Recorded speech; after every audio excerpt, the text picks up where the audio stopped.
Okay, imagine for a second an event, one that's really specifically designed to uplift and equip you as a woman, Yeah. across all the really vital parts of your life. Right. Think about getting insights on everything from, say, handling family money to maybe kickstarting a side business.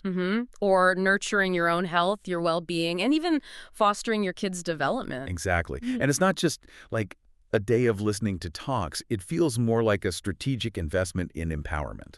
And that is precisely what we're going to sort of unravel today. This deep dive is into the CLC Sisters Empowerment Day. CLC. Yeah, CLC, that's Christ Liberty Church, and specifically their sisters, Yeah. which refers to the women in their congregation. We've got these pretty comprehensive excerpts that lay out what looks like a genuinely transformative day. Yeah, it does look packed. Our mission here for this deep dive is really to pull out the core insights. Yeah. The practical, tangible takeaways that are embedded in the event's agenda. Yeah. We want to show you how it aims to give concrete skills, foster that kind of holistic well-being, and really build a strong, supportive community, primarily for women in Croydon and the surrounding boroughs. And the focus is very much on that holistic empowerment idea, touching on family, health, career, business. Yeah. All of it. So just to set the scene a bit more, this event, this powerful day, it's scheduled for Saturday, October 25th, 2025. Right, at Harrow Academy. And it's important to get that this isn't just, a collection of speakers lined up. No.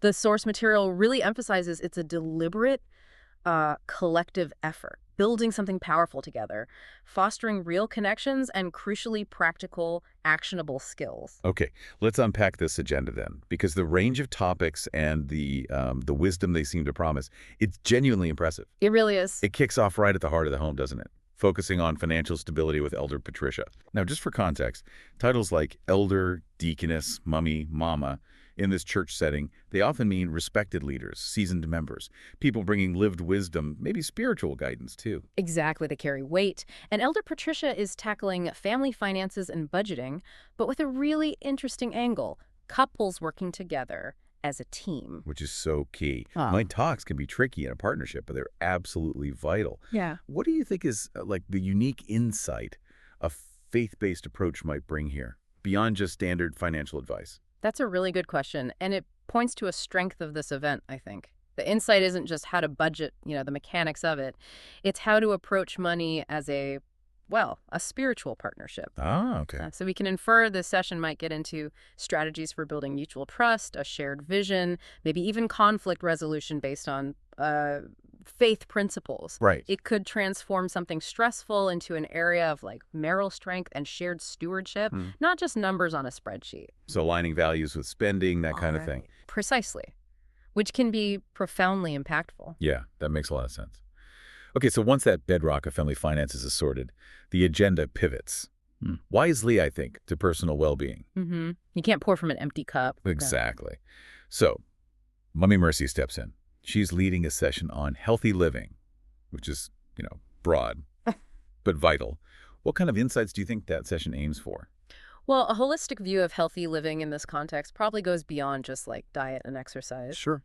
It likely extends to mental, emotional, maybe even spiritual well-being.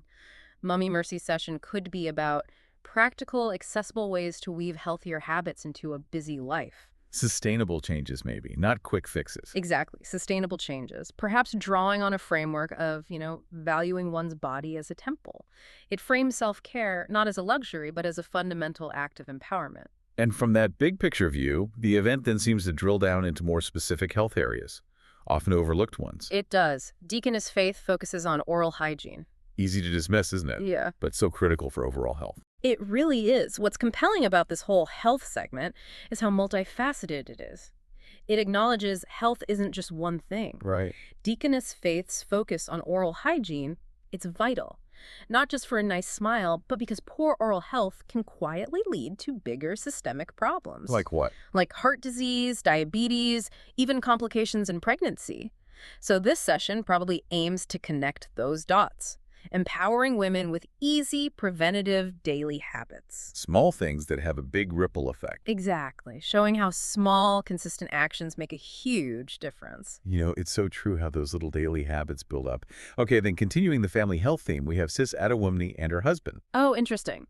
Together. Yes, together. They're tackling understanding and managing blood pressure, which is a huge health concern for so many. And having both speak really underlines that family-wide impact. Yeah, that's a great observation. Addressing it through that shared relational lens is powerful. What do you think? Well, it lifts blood pressure management from being just sort of a solitary medical chore to a shared family responsibility. That can massively improve adherence to lifestyle changes, the support needed. Like partners encouraging each other. Yeah. Healthier meals, exercise. Precisely. Maybe even doing joint monitoring. It shifts the burden from just one person to a supportive unit. It's about collective encouragement, accountability, not just personal discipline, which is a really effective way to tackle chronic conditions. That makes sense. And the health focus keeps going, looking at specific groups. Uh-huh. For women over 50, Mama Joy is focusing on the importance of health and fitness. Good. And she's even planning light exercises on the day. I love that practical hands-on part. Yes, that specific focus is excellent. It targets a group often kind of overlooked in general health talks. Women over 50 face distinct things: bone density, hormonal changes, keeping mobile. Right. So including light, practical exercises shows a commitment to applying the advice, not just talking about it. It's about empowering women to maintain vitality, flexibility, independence as they age. Crucial for quality of life. Absolutely. And then building on individual and partnered health, the event looks to the next generation, acknowledging the huge role mothers play. Naturally. Sister Adeze is explaining what mothers need to know about children's health. Every parent knows how overwhelming kids' health can feel. Practical insights here would be gold. Oh, absolutely. What stands out there is recognizing moms as often the primary caregivers, the main information hub for kids' health. The family's health CEO, almost. Exactly.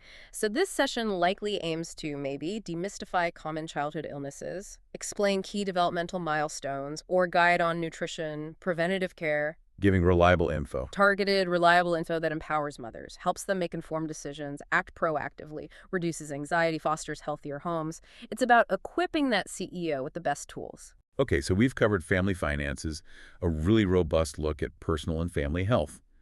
But then, having sort of fortified the home and nourished the self, the event looks outward. Yes, empowering women to expand their influence, their opportunities, career and business. And this is where it gets really interesting for practical application. Sister Sandra is presenting on becoming a foster carer, creating an additional source of income. Now, that's a powerful integration of purpose and practicality. How so? Well, it's not just about earning money. It's doing it in a way that deeply impacts a child's life and meets a real community need. The insight is multifaceted, isn't it? Leveraging your capacity for care into income while offering a stable home. Yeah. A session like this could offer practical steps on the fostering process, maybe address common worries, highlight the support available, making something that seems daunting feel, well, accessible and rewarding. Okay. And for another accessible income route, Deaconess Rosemary is talking about earning extra income with Amazon Flex. Ah, very current. Very practical, a skill many might be curious about. Precisely. This shows they're really responsive to modern economic opportunities. Amazon Flex, it's a gig economy platform, right? Use your own car, deliver packages. Flexible hours are the big appeal, I guess. Crucial appeal, especially for women juggling family or other commitments. The insight here is identifying these actionable, low-barrier ways to get supplemental income. Real-world economic empowerment. Exactly. Empowering women with tangible strategies for financial independence or just extra income. A session like this would probably cover the nuts and bolts: signing up, using the app, maximizing earnings. Very concrete.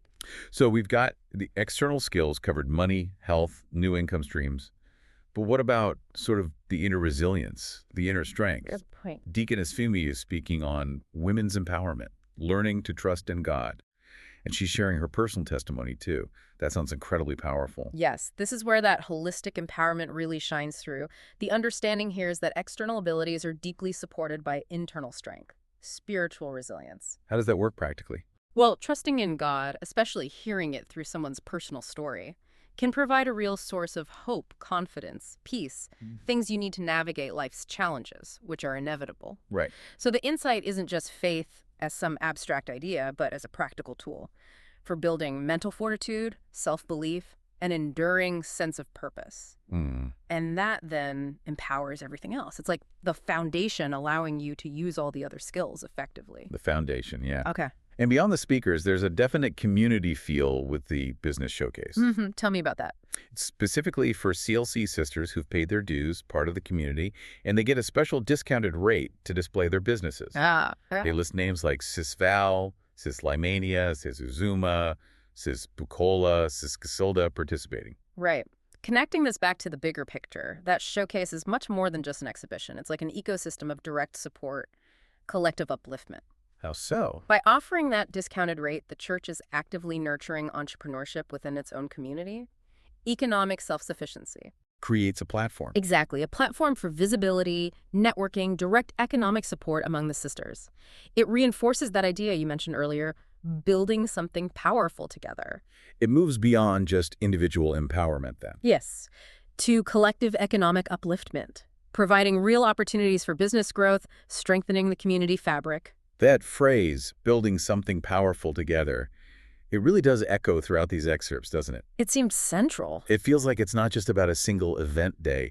It's about fostering this continuous cycle of support and growth. Well, the source even mentions they're still adding names and topics, right? Yeah. Encouraging sisters to suggest others who could speak on empowerment, health, career, business. Yeah, that implies a very organic, responsive approach, listening to community needs. Exactly. It encourages active participation, ownership from the community itself.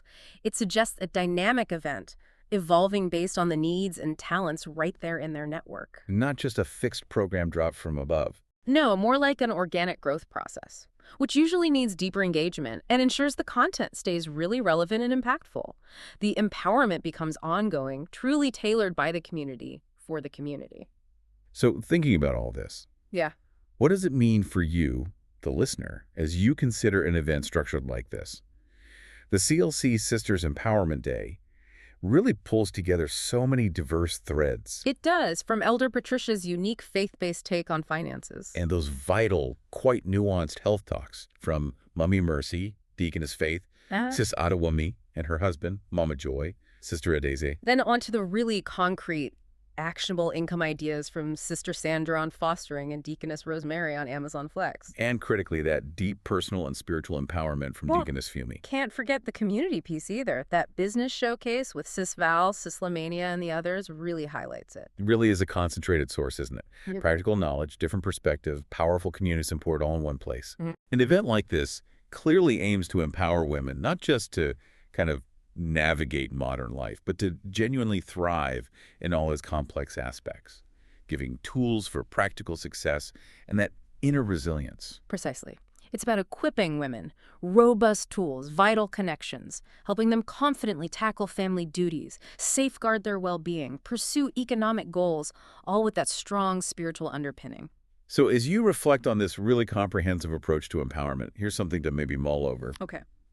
When a community intentionally comes together like this, sharing such a wide range of practical skills and fostering well-being, from family money to personal health, new income streams, spiritual strength, what kind of lasting ripple effect did that create?